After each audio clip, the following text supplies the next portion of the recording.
Tú nos dices que debemos sentarnos, pero las ideas solo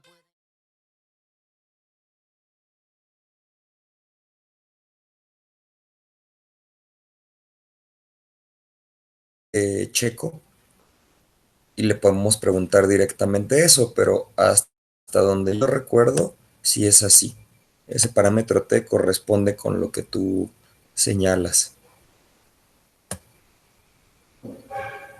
Y, y bueno, pues me da gusto ver que parece, esa sería la única duda, digamos, salvo que haya otra que no sea como de aclarar, bueno, la duda que quieran en realidad, pero pensando en si están atorados en alguna otra parte, los que todavía estén atorados, o el que todavía esté atorado, pero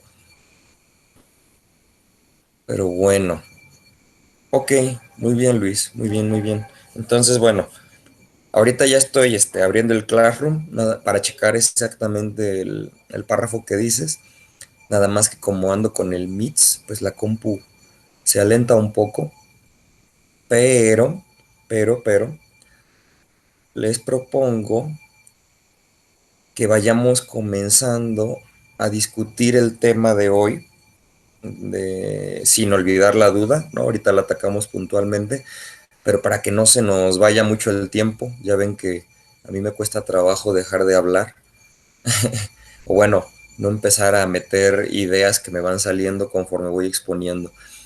Entonces,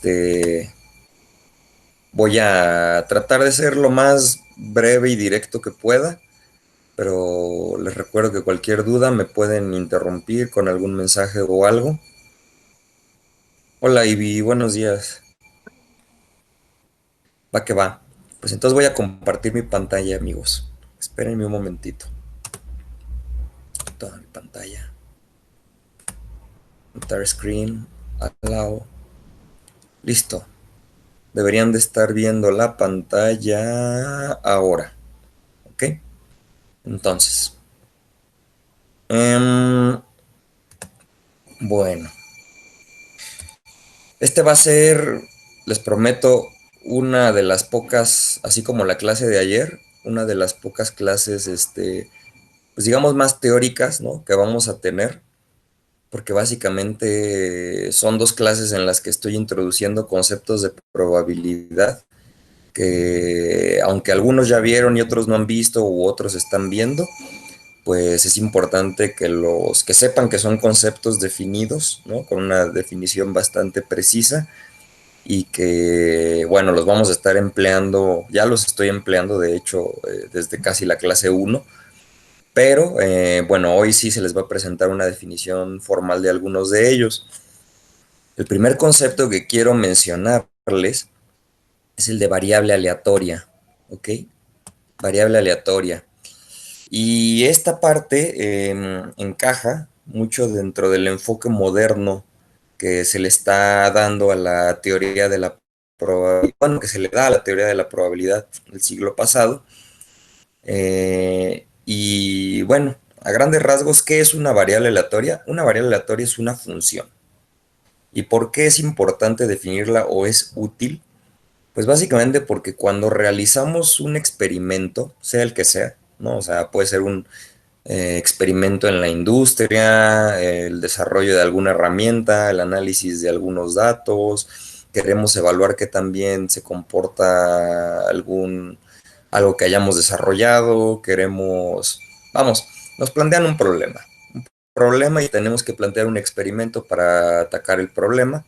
Si lo hacemos desde la perspectiva estocástica, vamos a emplear la teoría de la probabilidad y la variable aleatoria básicamente nos va a permitir de los posibles resultados de este experimento, que recordemos son conjuntos, ¿no? O sea, bueno, estos posibles resultados se engloban dentro de eventos, pero ambos son conjuntos. Vamos a definir una función que vaya de dichos conjuntos hacia los reales. ¿Qué quiere decir eso? Que a los conjuntos se les va a asignar un número real y esta asignación puede ser literalmente en una correspondencia uno a uno o puede ser una función de los resultados del experimento. O sea, entonces, pero sin embargo la variable aleatoria es tal cual la función que va, así definida como lo sombrero en este momento, va de omega, el espacio muestral inducido por el experimento en consideración, a los reales. ¿Ok? Y entonces, ya vamos a poder empezar a trabajar sobre números, ¿no? Porque finalmente estábamos trabajando más en abstracto sobre conjuntos. Al momento de aplicar la medida de probabilidad ya no sobre conjuntos, sino sobre la variable aleatoria, sobre esta función, surge la pregunta, ¿no? De si esto se puede hacer. Y bueno, yo nada más les comento que si revisamos nuestra definición de función de álgebra superior uno o de cálculo uno, una función en una de sus definiciones formales se conoce como un subconjunto del producto cartesiano, ¿no?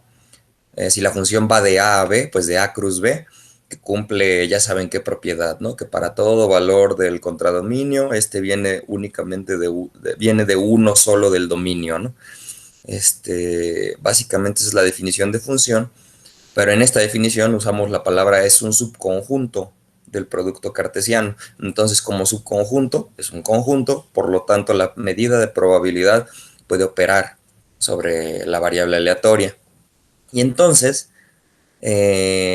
habiendo hecho breve introducción de qué es, definiendo una variable aleatoria, vamos a hablar de dos tipos de variables aleatorias que son los dos tipos que se definen en probabilidad y que nos vamos a estar encontrando en estadística o en statistical learning o machine learning, ¿no? Como le quieran decir. Básicamente vamos a tener dos tipos de variables aleatorias, las discretas, perdón, las discretas y las continuas. De momento vamos a usar solo a las variables aleatorias discretas para presentar las definiciones que a continuación les voy a dar. Existe un análogo bastante directo de dichas definiciones cuando hablamos del caso continuo, y hoy vamos a tocar un concepto que nos permite unificar los resultados que damos para discretas, también usarlos para continuas. Bueno, no también usarlos, pero es un concepto que une a las dos variables sin tener que andar haciendo una distinción bastante molesta en términos de que las variables discretas, como ustedes se imaginarán, se caracterizan por tomar valores en un conjunto numerable de valores, valga la redundancia. Ojo, este conjunto no tiene que ser finito, o sea, podemos estar hablando de un conjunto infinito, pero numerable. Y si uno se pone estricto, recordemos que uno de los conjuntos que cumplen esta propiedad de ser infinitos y numerables, pues son los naturales, los racionales, los enteros, ¿no?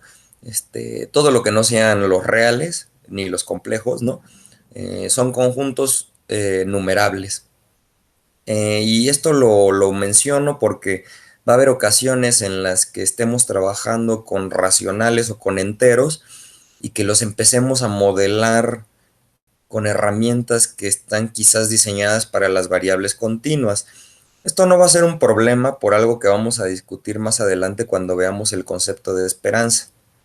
Pero de entrada yo les diría que sí, o sea que si alguien me dice que tiene una columna numérica en donde los números que aparecen son fracciones, pues yo les diría que de entrada es un conjunto discreto, ¿no? O sea, aunque decidamos terminar modelándolo como continuo.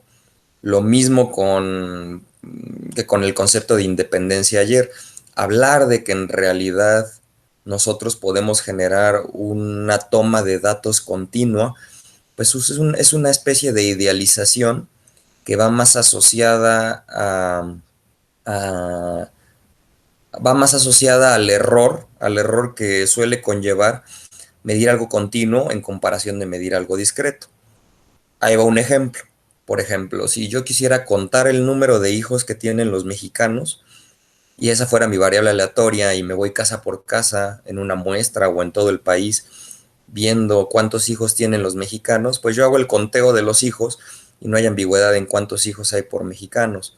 Sin embargo, si yo me fijo en la estatura, en la variable estatura de los mexicanos, pues yo no puedo contar átomo por átomo su estatura, ¿no? Desde el pie hasta el último cabello, que aunque teóricamente se podría, en términos de que los átomos están ahí, existen y son unidades hasta cierto punto discretas, discretizables, lo que hacemos es más bien utilizar una regla o un flexómetro o una báscula que tenga una regla y que trae un cierto nivel de precisión. Eso quiere decir que trae un error asociado. ¿Y eso qué quiere decir? Que si yo utilizo una báscula de cierto tipo y luego digo una regla con cierto nivel de resolución y luego uso otra que tiene mayor resolución, el error asociado a esas mediciones cambia. ¿Y me explico? Entonces, lo que ocurre es que solemos decir que una persona mide 1,73, pero lo correcto sería asociarle a este 1,73 un más menos que se suele reportar en los instrumentos de medición, ¿ok? En los que ya son muy precisos, quizás en una regla de papelería no viene el más menos el error, pero en un vernier o en algún otro tipo de medición que estemos haciendo, se reporta en el aparato dicho error de medición. Y dicho error se estima, sí, se calcula, se mide, más bien se mide a base de repeticiones de usar ese aparato de medición. Entonces, las variables discretas y continuas a veces están muy relacionadas en términos de que algunas discretas se van a modelar como continuas, pero teóricamente sí tienen una diferencia importante, ¿no? Entonces, bueno, salvo ese paréntesis, les digo que hoy vamos a hablar de las discretas y no se preocupen, cuando toquemos continuas se van a dar cuenta de que lo único es, bueno, casi lo único que ocurre es que dejamos de andar sumando y empezamos a integrar, ¿no?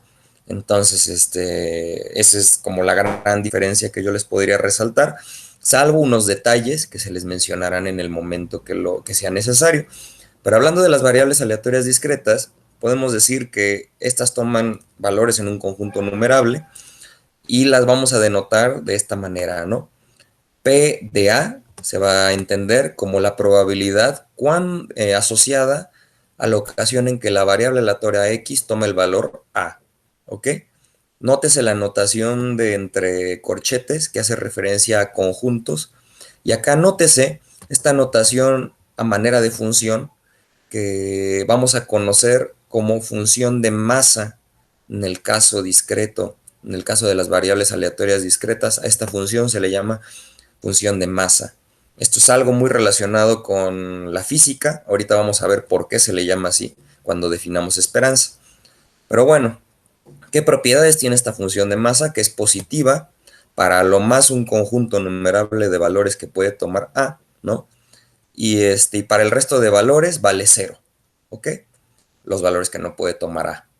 Entonces, como X debe de tomar los valores que sí puede tomar A, tenemos que la suma de la función de masa aplicada a todos los valores que puede tomar A nos da 1.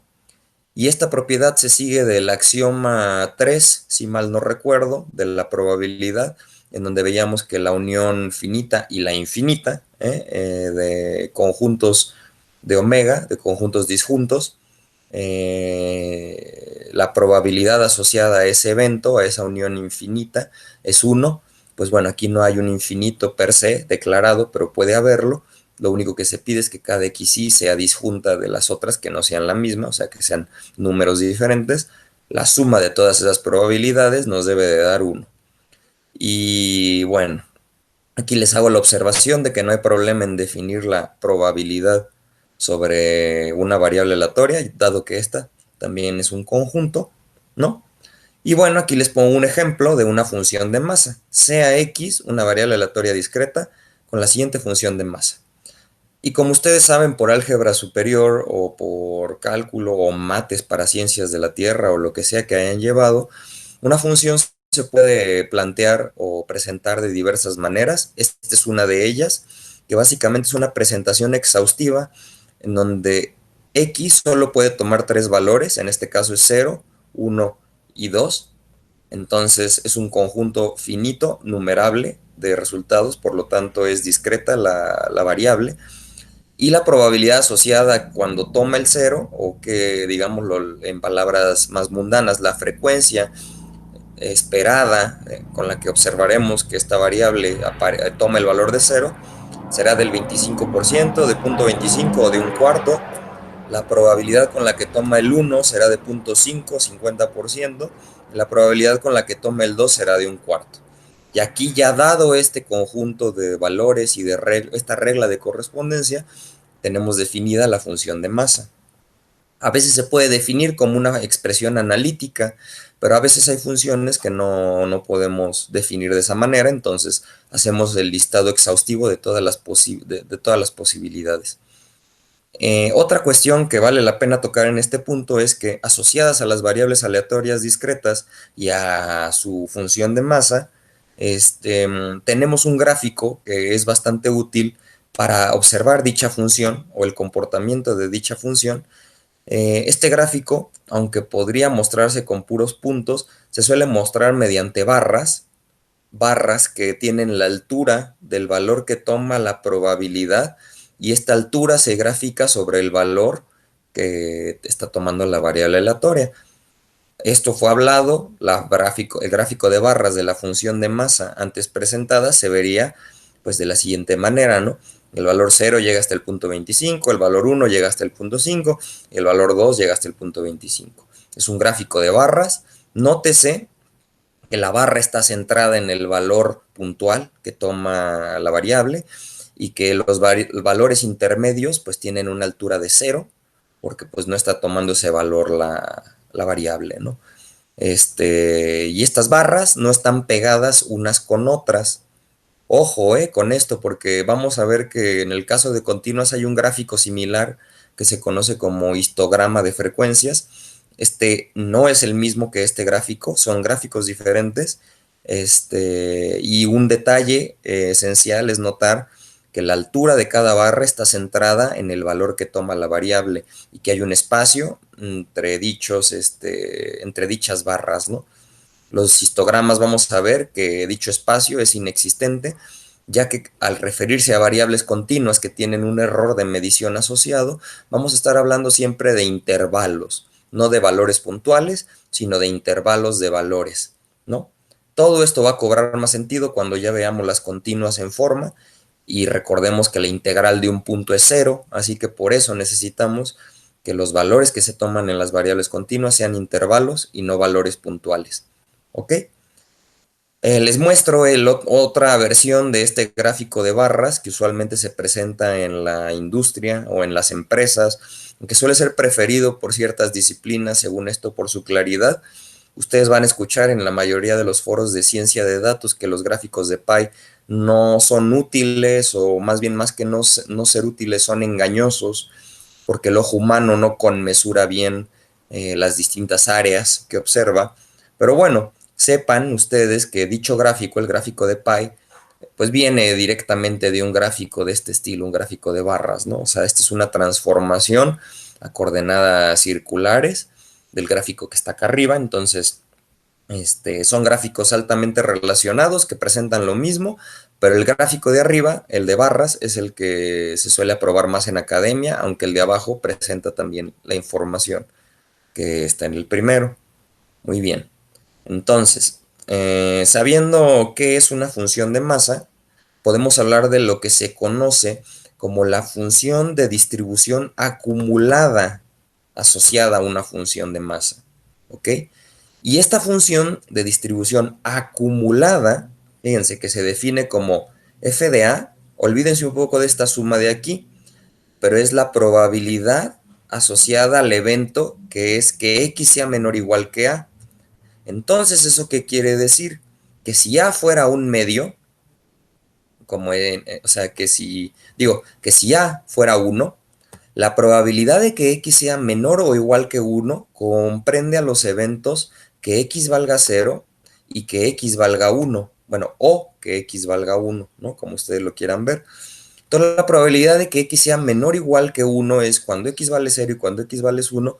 Pues como estos dos eventos son disjuntos, podemos calcular dicha probabilidad como la unión de esos eventos o la correspondiente suma de sus probabilidades. Es decir, la probabilidad de que x sea menor o igual que 1 será de un medio más un cuarto.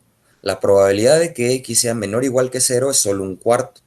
y la probabilidad de que x sea menor o igual que 2, pues es un cuarto más un medio más un cuarto, que es 1.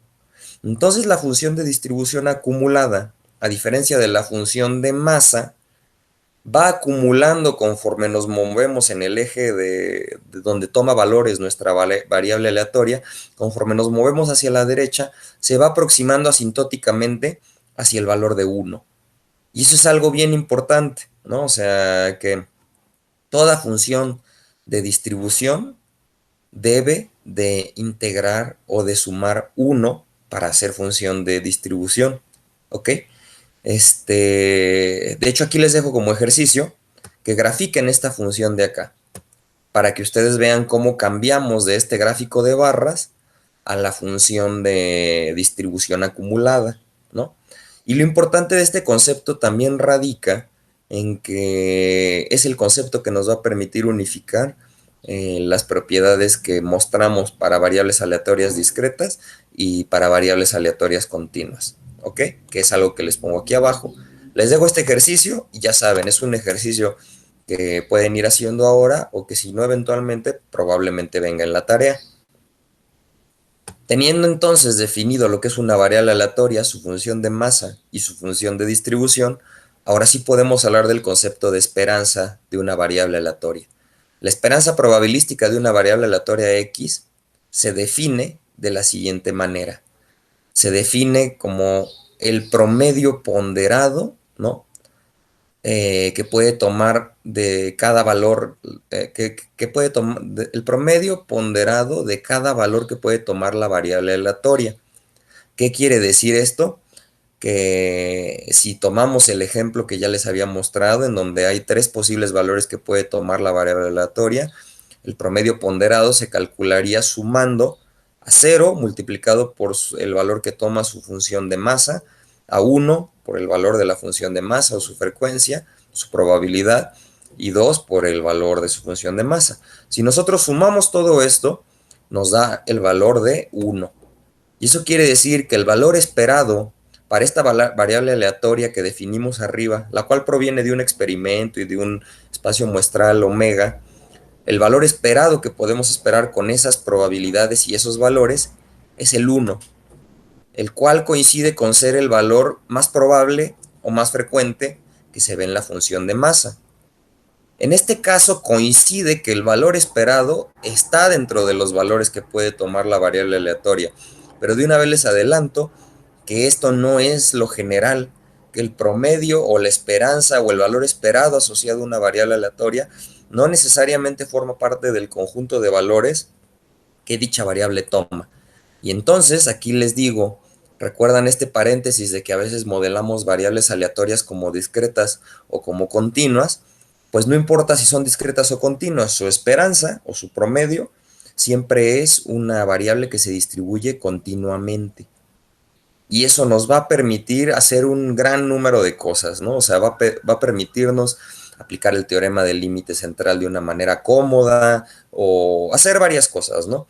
Pero es importante ver que a veces no nos vamos a fijar en la variable aleatoria como tal o en su distribución como tal, sino a veces nos vamos a fijar en la distribución de los promedios asociados a dicha variable aleatoria.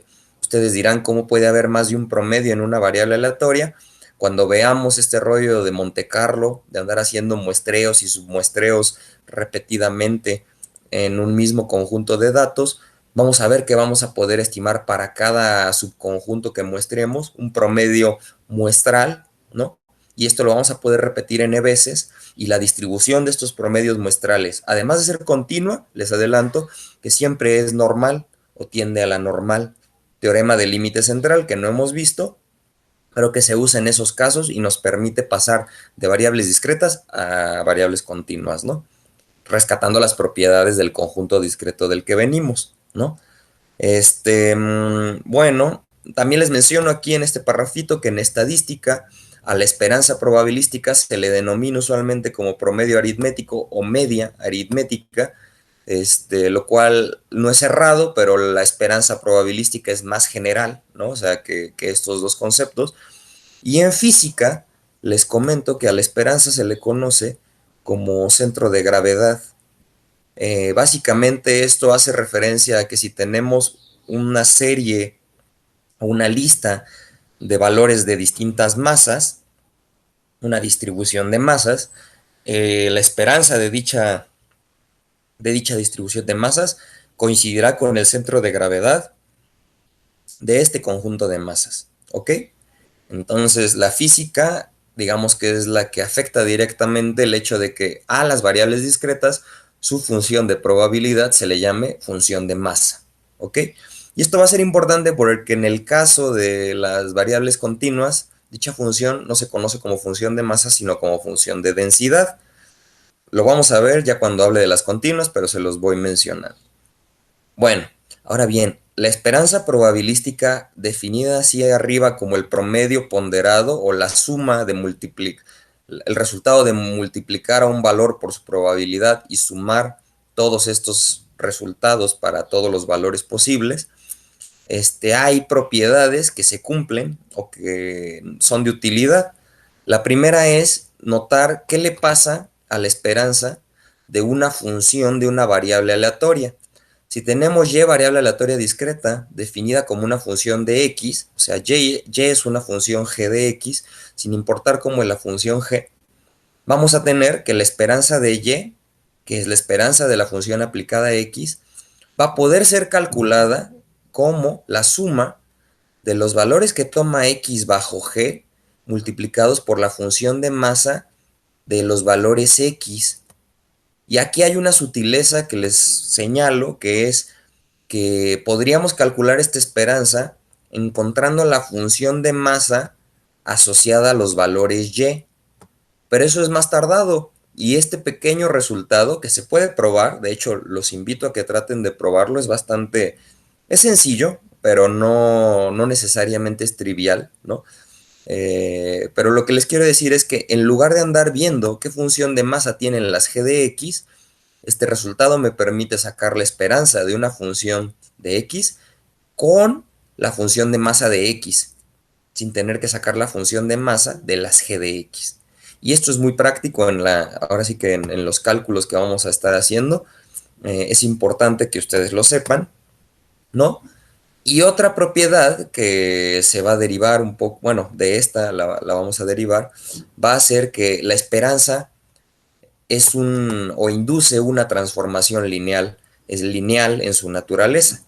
¿Y esto qué quiere decir? Pues que abre sumas y que saca escalares. O sea que la esperanza de una función lineal aplicada a x, o sea, si vemos en este caso, tenemos la ecuación de una recta, ¿no? Con pendiente a y ordenada al origen b, la esperanza de una función lineal en la que se le suma algo a x o se le multiplica por un escalar, resulta ser el escalar por la esperanza más la constante. La prueba de esta proposición, si se las pongo aquí abajito, es básicamente aplicar la definición de esperanza, ¿no? Y hacer una breve álgebra aquí, unos productos, abrir una suma, saber que la sumatoria se expande sobre la suma, sacamos constantes, recordamos que la suma de todas las px y es 1, ¿no? Y que esto de aquí es la esperanza, las constantes no están afectadas por los índices y nos queda la proposición antes mencionada. Véanlo con calma. Esto solo se los presento para también decirles que en el caso especial en el que y es igual a x a la n, tendríamos que e de x a la n se calcula como la suma de x a la n por la función de masa de cada valor x que puede ser tomado. Y aquí les menciono que cuando n es igual a 1, o sea, e de x, la esperanza de x, también se le conoce a esto como el promedio del primer momento de x alrededor del 0. Y por inducción, bueno, cuando n es diferente de 1, se le conoce como el enésimo momento de x alrededor de 0. Esta parte de los momentos también está muy ligada a la física. El momento tiene mucho que ver pues, con cómo un cuerpo se mueve alrededor de su centro de gravedad, ¿no? Cómo se desplaza alrededor de su centro de gravedad. Y hay unas cosas ahí llamadas momentos de inercia. ahí los compañeros físicos, si quieren abonar a la explicación, yo ahorita no me voy a meter mucho, pero lo podemos tocar en su momento para ver por qué se le llama así. Y de hecho, cuando hablemos de la función generadora de momentos, es muy probable que toquemos otra vez estas ideas de la física. Esto de los momentos se los menciono porque lo van a estar viendo. Ah, que la varianza es el segundo momento alrededor del cero. Digo, alrededor del promedio. Bueno, sí, de hecho sí. Pero bueno, esas serían dos propiedades importantes de la esperanza, que es lineal y que la esperanza de una función de una variable aleatoria se calcula de esta manera. ¿Ok? Ahora bien, el concepto de varianza. Dada una variable aleatoria, la esperanza de alguna manera nos permite describir esta distribución de valores que puede tomar la variable aleatoria, dándonos un valor como de aglomeración, un valor alrededor del cual los puntos se aglomeran. Pero ahora viene la pregunta, ¿será que hay alguna medida que yo puedo definir que me hable de la dispersión de dichos valores alrededor de la esperanza o del promedio, o de su variación alrededor de dicha esperanza o de dicho promedio? Y por eso resulta ser que sí, que dicha cantidad es la varianza. Pero antes de eso pensemos en que lo más intuitivo en una primera instancia sería fijarnos en literalmente la distancia de la variable aleatoria o los valores que puede tomar respecto a e de x, que en este caso vamos a denotarla como mu. Esto lo van a ver mucho en los libros de estadística, ¿no? Sobre todo cuando veamos la distribución normal, van a ver que canónicamente a la esperanza de una variable que se distribuye normal se le denota como mu, pero aquí es más que nada para que vean un pequeño fenómeno aritmético que ocurre, que es, podríamos pensar en el promedio de las distancias de todos los valores que puede tomar X respecto a su esperanza o su promedio, ¿no? O sea, el promedio de todas las distancias o de la dispersión alrededor del promedio. Hay una cuestión que uno dice, si no consideramos el valor absoluto, que literalmente eso sería una distancia entre dos valores, y consideramos solo e de x menos mu, pues por la linearidad de la esperanza esto se puede separar en e de x menos e de mu, pero mu es un número, ¿no? Que es e de x, yo lo sé, pero la esperanza de un número es un número, la esperanza de una constante no tiene variación, por lo tanto, una variable aleatoria constante siempre vale pues, lo que vale la constante y su esperanza es el valor de esa constante. Y aquí e de x, mañosamente, pues también está definida como mu, y podemos ver que si consideramos esto sin valor absoluto, vamos a tener que mu menos mu nos da cero, es decir, que el promedio de los valores sin sacar valor absoluto nos va a dar cero. ¿Recuerdan algo del error cuadrático? Que vimos el error absoluto, que vimos en regresión lineal que si no sacábamos o valor absoluto o elevábamos al cuadrado, eso nos daba cero, ese cálculo. Pues eso se desprende de esta demostración de aquí, ¿ok? Bueno, pero no vamos a considerar esta de acá porque se nos anula la esperanza, y sin embargo tampoco vamos a considerar el valor absoluto por el detalle que ya vimos cuando hablamos del error cuadrático. El valor absoluto, aunque ahorita no vamos a hablar de minimizaciones ni nada, el valor absoluto no es minimizable y la varianza está intrínsecamente relacionada con la definición de error cuadrático. ¿Ok? Entonces, debido a esta necesidad de minimizar y de derivabilidad que queremos, el valor absoluto tampoco es, o la distancia absoluta tampoco es una medida que nos sirva para cuantificar la dispersión de los datos. Bueno, para cuantificarla sí, pero quizás no para minimizarla, ¿no? Que es algo que vamos a querer hacer. Entonces, vamos a ver que la varianza de una variable aleatoria x se va a definir como la esperanza de la resta o la distancia aritmética del valor que toma la variable aleatoria respecto a su promedio, todo eso en lugar de viéndolo en valor absoluto elevado al cuadrado. ¿Ok? Entonces, como esperanza podemos decir que es el promedio ponderado de las distancias cuadráticas de los valores que toma la variable aleatoria respecto a su promedio. Y esto nos va a dar una medida de la dispersión de dicha variable. Vamos a notar que dicha expresión de arriba se puede replantear de una manera más práctica y por práctica les quiero decir a ustedes computólogos, más fácilmente computable o sencilla de computar. Entonces, la varianza de X expresada como se muestra aquí arriba, pues la esperanza de esto, recordemos que por definición es la suma de una función de una variable aleatoria multiplicada por la función de densidad, digo, de masa de dicha variable aleatoria, ¿no?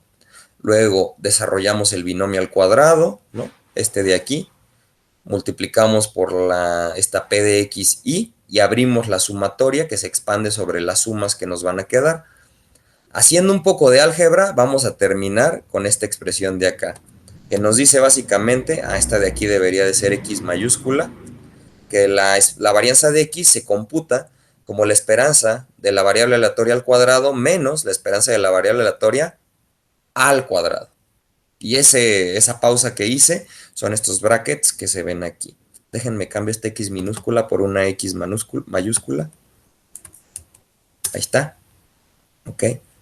Y nada más dejen verifico que no me han preguntado nada. Creo que no. Ok.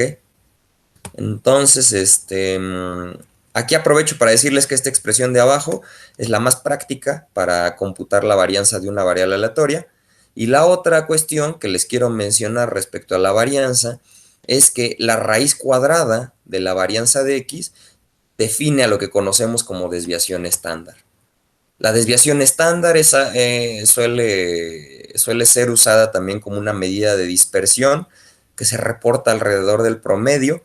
Y algo interesante es que si nosotros hablamos de la varianza nada más como una medida de dispersión de los datos, hay que notar que esta medida de dispersión está en unidades cuadráticas por este cuadrado que tenemos aquí. La desviación estándar tiene la bondad o la peculiaridad de que al ser resultado de la raíz cuadrada de unidades al cuadrado de los datos originales, la desviación estándar está o las unidades de la desviación estándar están en las mismas unidades que las de los datos originales. Por eso podemos reportar la esperanza de unos datos más menos su desviación estándar, porque están en las mismas unidades. Y más menos vamos a ver ya más adelante que se relaciona con el error estándar, el error en sí, ¿ok? Pero de momento no nos metamos mucho en eso, ¿no? Solo consideremos que la varianza se define así, esta es una manera fácil de calcularla e induce la definición de desviación estándar, que es otra medida de dispersión de los datos, o podemos verlo como la varianza transformada. Y bueno, para terminar con las definiciones hoy, vamos a hablar de covarianza, ¿no? Y este era el concepto que yo quería checar con más, ahora sí que el que más me interesaba checar hoy, porque estuvimos hablando de la correlación, no dijimos la correlación lineal de Pearson, pero usualmente cuando uno habla de correlación sin mencionar los apellidos, está refiriéndose a la correlación lineal de Pearson. Y esa medida de similitud o de, bueno, no de similitud, es una medida de similitud o de diferencia en cómo se correlacionan dos variables, surge directamente de la definición de covarianza que vamos a ver hoy, ¿ok? De hecho, todo lo que probemos para la covarianza se traslada para la correlación de Pearson. La covarianza, podríamos decir, es la correlación de Pearson, solo que en el caso de la correlación de Pearson, estamos mandando todos los valores que puede tomar nuestra medida de covarianza al intervalo -1, 1. Esto lo hacemos con una estandarización, pero fuera de eso es el mismo valor, refleja las mismas propiedades, ¿no?, de dos variables aleatorias. Y eso es importante. La covarianza solo tiene sentido definida, bueno, solo tiene sentido ser analizada cuando estamos considerando más de una variable aleatoria. Y entonces, aquí voy a introducir rápidamente la idea, no el concepto, de variables aleatorias conjuntamente distribuidas, ¿no? En donde la función de distribución de dos variables aleatorias x y y conjuntamente distribuidas, su función de distribución acumulada se define de la siguiente manera. F grandota de A, B va a ser la probabilidad de que x sea menor o igual que A para la variable aleatoria x y y sea menor o igual que B.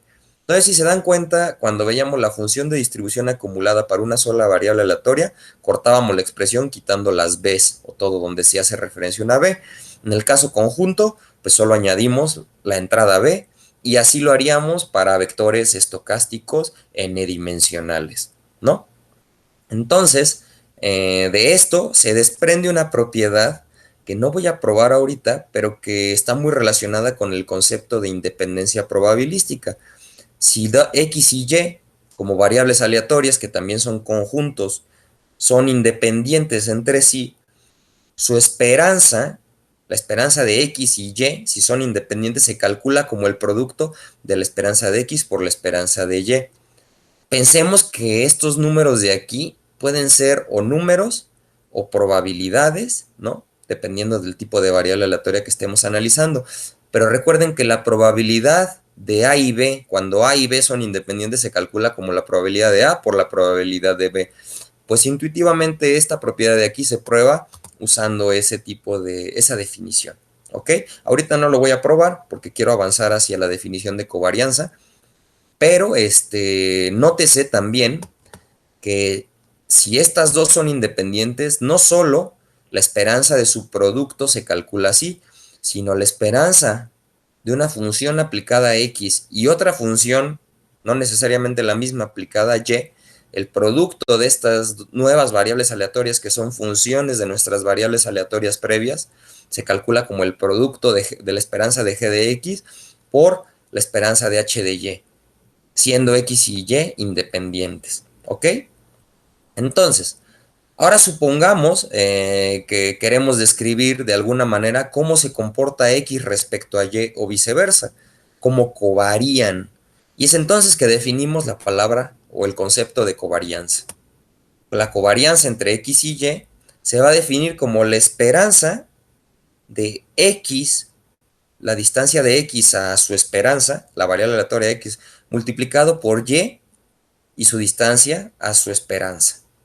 Y todo eso, la esperanza de eso. Y yo sé que aquí ya los hice bolas, pero esta es una gran esperanza, digamos, de dos cantidades en donde una estamos viendo la distancia de X hacia sus valores hacia su valor promedio o esperado, y la distancia de los valores de Y hacia su valor promedio. Utilizando la definición y las propiedades de la esperanza probabilística, los invito a que desarrollen este producto que está aquí adentro y lleguen a esta igualdad de aquí. Así como veíamos que la varianza de X tenía esta expresión de acá que era más práctica, que era e de X al cuadrado menos e de X, todo eso al cuadrado, ¿no? Pues acá tenemos una expresión similar que es de e, en lugar de X al cuadrado, aquí tenemos una X por Y. Y acá en lugar de tener la esperanza de X, todo eso al cuadrado, tenemos la esperanza de X por la esperanza de Y. Y fíjense, aquí les hago el paréntesis de que varianza y covarianza, en el caso que veamos la covarianza de X con X, vamos a caer en la definición de la varianza de X, que va a ser e de X al cuadrado, porque aquí en lugar de una Y va a haber una X, y aquí en lugar de una Y va a haber una X y va a ser la esperanza de X, todo eso al cuadrado. Entonces, la covarianza pareciera que solamente lo que hace es generalizar a la varianza para que quepa dentro del caso en el que consideramos distribuciones conjuntas de más de una variable aleatoria, ¿no? Y entonces, bien, considerando todo esto esta definición de covarianza de arriba, esta de aquí abajo, les voy a hablar de que, y recuerden que hablamos de independencia en el caso de aquí arriba. Podemos decir que si la covarianza de X y Y, digo más bien, que si X y Y son independientes, la covarianza de X y Y debe de ser cero. ¿Ok? Y esto es algo bien interesante. ¿Por qué? Porque fíjense en esta de aquí, e de X y Y, si X y Y son independientes, esto se calcula como el producto de e de X por e de Y, que restado con este cuate de aquí al lado nos da cero. Entonces, si X y Y son independientes, se sigue de esta igualdad de aquí, que la covarianza debe de valer cero. Sin embargo, ¿qué pasa si la covarianza vale cero? ¿Qué podemos decir de X y su relación de dependencia o independencia? Pues lo triste es que no podemos decir nada con las cosas así definidas. Y aquí un ejemplo de cómo podemos tener covarianzas de cero con variables dependientes. O sea, vamos a tener casos en que la covarianza nos va a dar un cero y no vamos a poder concluir la independencia de nuestras dos variables. ¿Ok? Y aquí va el ejemplo. Consideremos a x y y variables aleatorias conjuntamente distribuidas, tales que x se comporta de esta manera. La probabilidad de que x valga 0 es la misma que de que valga 1, que de que valga menos 1. Y toda esa probabilidad, todas valen lo mismo, es una distribución uniforme de probabilidad, es un tercio. La variable aleatoria y puede tomar dos valores, 0 si x es diferente de 0 y 1 si x es 0. ¿Ok? Entonces, de estas dos variables aleatorias, si consideramos su distribución conjunta, ¿no? Vamos a tener lo siguiente. Tenemos que para toda combinación de productos x por y, estos productos nos dan 0. Y eso lo tenemos porque y vale 0 siempre que x sea diferente de 0. Entonces no importa cuánto valga x, y siempre va a valer lo contrario de cuando x es diferente de 0, y entonces va a valer 0 y va a anular este producto. Por el otro lado, cuando y sea diferente de 0, x siempre vale 0, por lo tanto el producto siempre vale 0. ¿Ok? Entonces la esperanza de un número que de una constante, en particular del 0, su esperanza pues es 0. ¿Ok? Y además, calculando, viendo nuestra distribución, nuestra función de masa de aquí arriba, podemos calcular la esperanza de esta variable aleatoria de acá y nos vamos a dar